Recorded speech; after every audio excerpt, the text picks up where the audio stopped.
He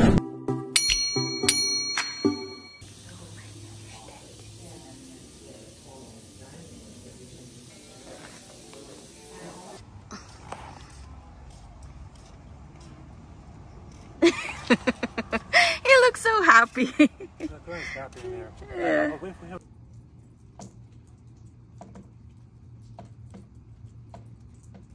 Good morning guys, happy Monday. So this Saturday and Sunday hindi maganda yung panahon, umuulan, so hindi kami masyadong nakalabas. But today pupunta ako ulit ng dental clinic. Tatry ko na i-vlog, pero yes, dahil hindi natapos last time,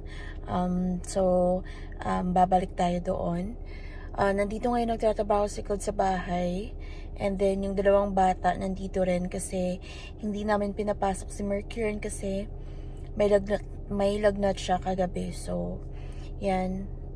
Natulog din ako sa kwarto nila para mapainom ko siya ng gamot. Mabuti na lang ngayon, wala na siyang lagnat, hopefully. Pero, pagbalik ko mamaya, imo-monitor ko pa rin siya. So, yun guys. Medyo makulimlim yung panahon ngayon. So, mabuti na lang malapit yung dental clinic dito sa atin. So, mga 5 minutes lang. So, samahan niyo ako, guys. Hello, guys. So, nandito na tayo sa clinic. Hello, guys. So, nandito na tayo sa harap ng aming City Hall. At dahil hindi ako ng makeup. Pero, so, after ko attend ng aming oath-taking for naturalization, isa sa mga requirements, or hindi naman requirements, pero isa sa mga naging dapat is to vote to register. So, since si Claude ay sa bahay ngayon nagtatrabaho, so pwede niyang banda yung dalawang bata. So, punta tayo sa aking first vote as a US citizen. So, guys.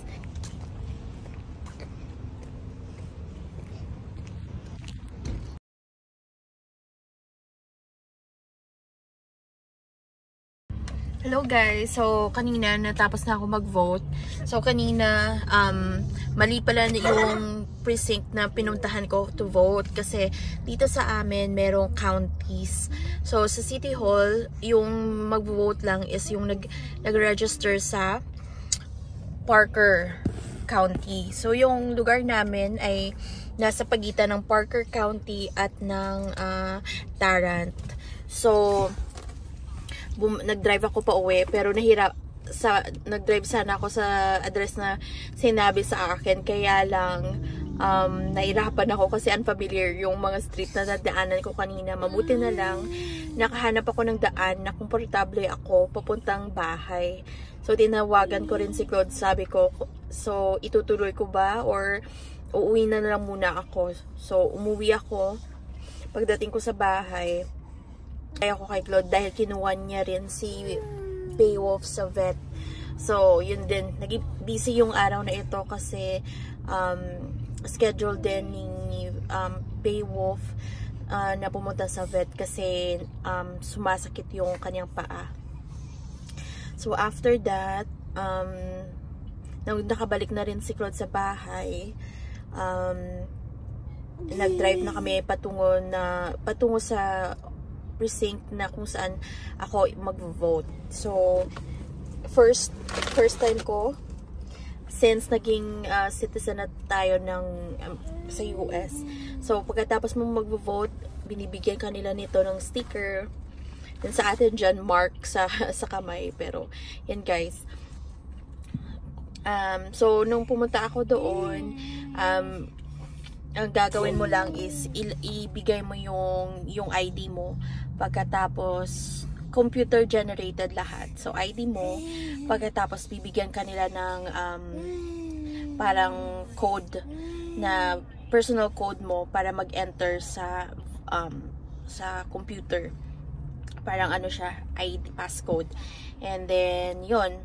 So yung perma ko, computer lahat. So, pumirma ako sa computer at saka meron atang 12 na booth doon. So, number 2 ako.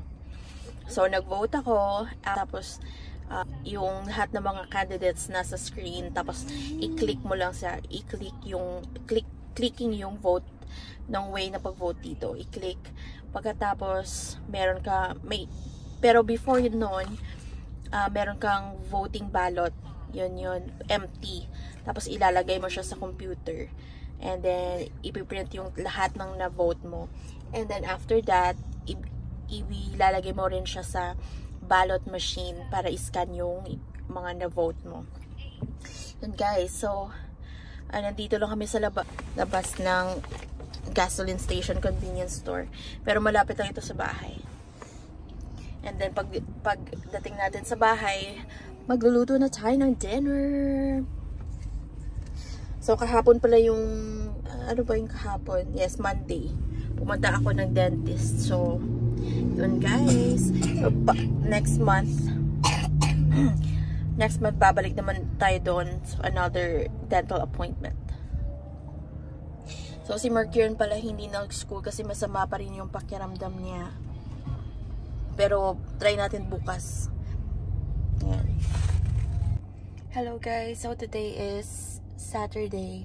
And, this past few days, hindi ako napag-vlog kasi may sakit yung mag-aama ko.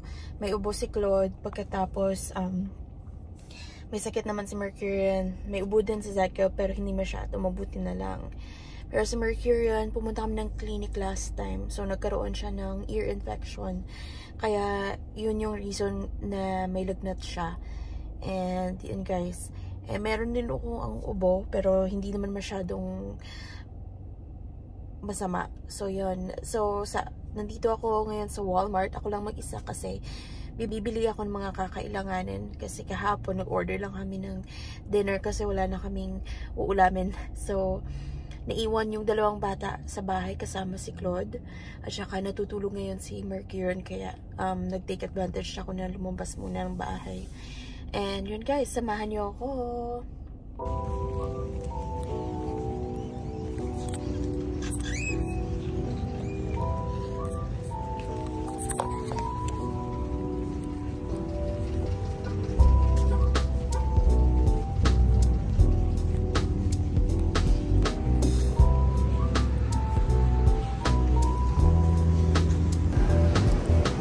Guys, yan pa lang yan na yung nasa card natin. So, meron na tayong air filter para sa kwarto ng mga bata.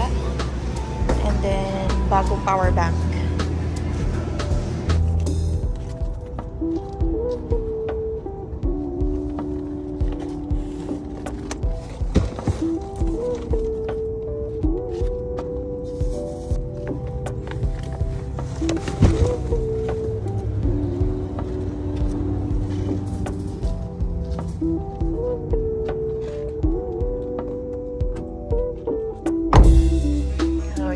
Bagong Starbucks. Hello guys, so pumunta tayo dito sa Brookshires ngayon kasi walang coyote squash sa Walmart. So ito yung Brookshires next nating pupuntahan. Samahan nyo ako guys.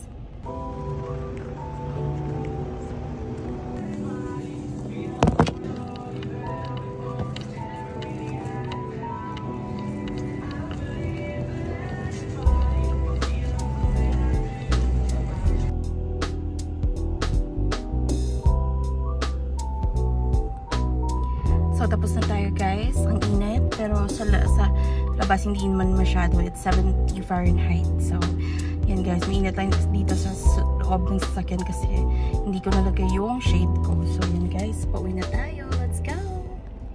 Hello guys. So, nandito na tayo sa bahay. And, check na natin yung mag-ama ko.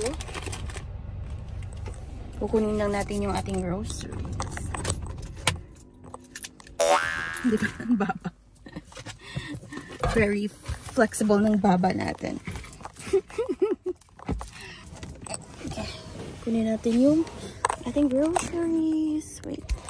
Check ko kung nandito yung aking keys. Okay, guys. Oh, stop.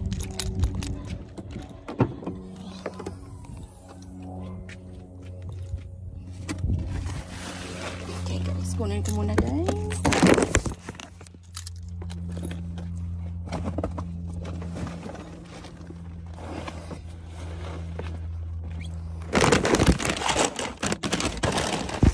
Yes, kaya guys.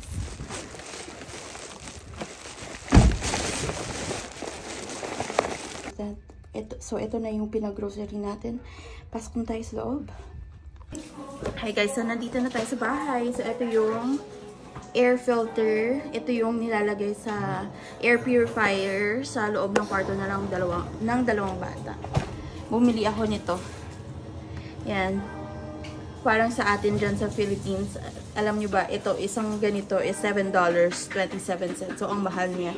Pero, dahil may mga sakit yung mga tao dito, kailangan ng hydration and fiber. At wala akong nakitang sayote. Kaya, gagawa na lang ako ng sinigang. And then, meron tayong ribs. Maganda sa sinigang. And then, meron din tayong merong pork at saka merong beef. So, tatanungin ko si Claude kung anong mas gusto niya para mamaya. So, I got two. So, I got like this. Okay. And then this. Okay. So, what do you want? Like beef sinigang or pork? What's that? Oh, this one we can wrap, like a beef wrap or something. So, this one. I guess I took the Oreo already. Yeah. I got 2 Oreos pero nakuha na ni Dad ko.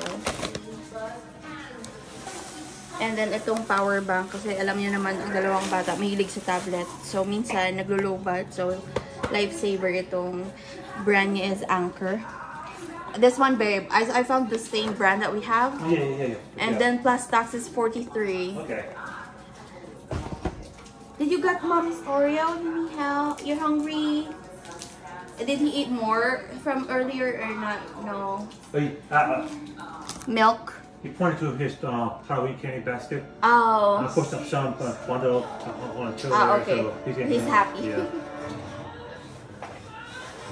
I got this one kasi wala na akong coffee. This is my favorite, caramel macchiato. Yan. Kasi hindi siya gaanong matamis katulad ng iba. At saka hindi siya puro gatas lang. Nagtry ako ng iba. Yung Nestle, hindi ko nagustuhan. Pero ito, very nice. Local brand na Delight. Yung galing sa Walmart.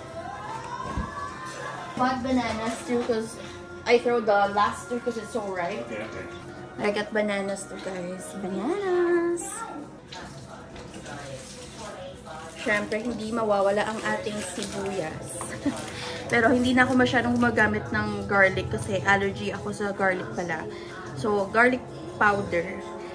Every time na kumakain ako noon, tulad ng garlic bread or something, susulan yung bibig ko pagkatapos kumakate. Parang sa likod. No, humahabal sa amin sa Bisaya, humahabal. I bought as ito yung gluten-free barbecue sauce na nilalagay ko sa chicken. Mas nag-a-add siya ng flavor. I got to ask this one, baby. Hickory, sugar-free. Oh, okay. Hi, need help? Hi. Careful. Wow, are you making a smoothie? You have a hair on your...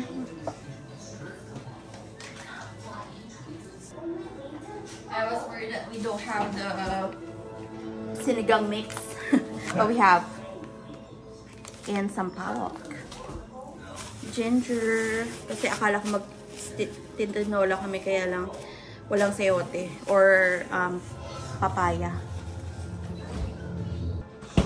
When the chefs will be back, will arrive tomorrow, it's gonna be more space, you know. I'm gonna slice some when we eat together. Yeah. At ito yung ating pang sinigang is bok choy. Parang pechay din yung lasa niya, pero bok choy yan. Tsaka kamatis, kasi wala tayong Roma tomatoes, so ito na lang yung binili ko. Ayan. Baby, I'll just meet you later. Inshallah, baby.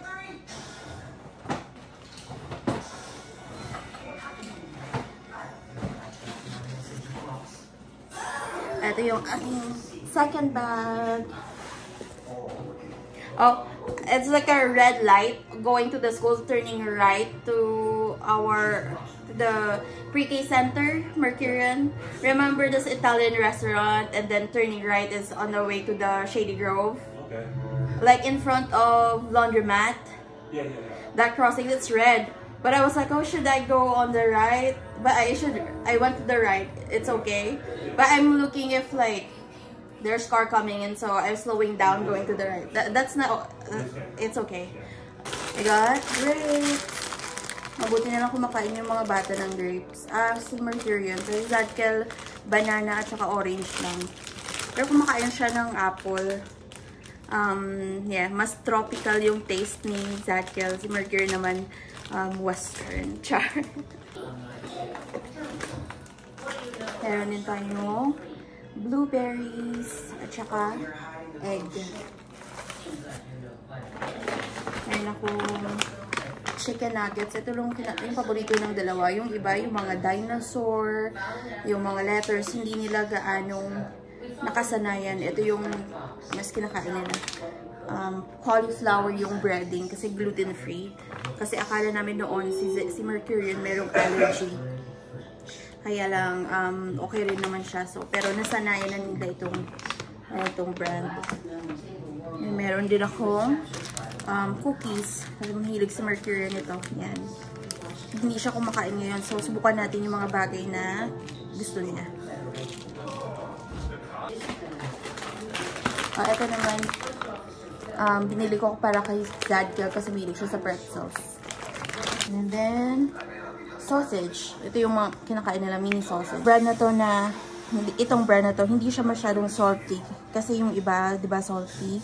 Ito, maganda siya. Hindi siya masyadong salty. Saka yung last, ang ating chicken thighs. Paborito ni Claude. At ako rin, chicken thighs kasi dark meat.